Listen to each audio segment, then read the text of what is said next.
திருப்பதி ஏழுமலையான் கோயிலுக்கு வந்த தம்பதியின் 3 வயது குழந்தையை பெண் ஒருவர் கடத்திச் சென்ற நிலையில் சிசிடிவி உதவியுடன் போலீசார் பத்திரமாக மீட்டுள்ளனர்.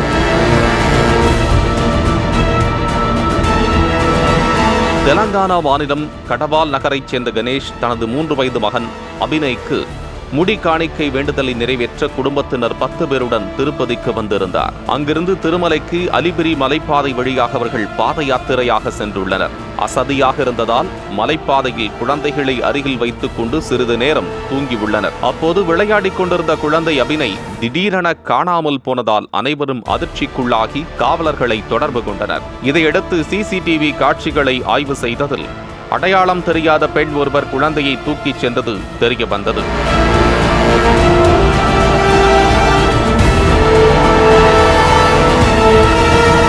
இந்த நிலையில் திருப்பதி வெத்தகாப்பு லே அவுட் பகுதியில் விடுதியில் அறையெடுத்து குழந்தையுடன் அப்பெண் தங்கியிருப்பதாக போலீசாருக்கு தகவல் கிடைத்தது.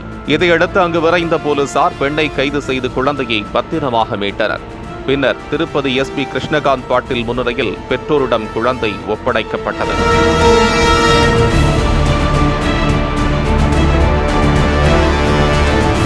இதேவேளையில் கடத்தலில் ஈடுபட்ட பெண் குழந்தையின் பெற்றோரிடம் காலில் விழுந்து மன்னிப்பு கோரினார். முதற்கட்ட விசாரணையில் அப்பெண் தனக்கு குழந்தை இல்லாததால் கடத்தலில் ஈடுபட்டதாக அப்பாவித்தனமாக கூறினாலும் அவரது பின்னணி குறித்து போலீசார் விசாரித்து வருவதாக தெரிவித்துள்ளனர்.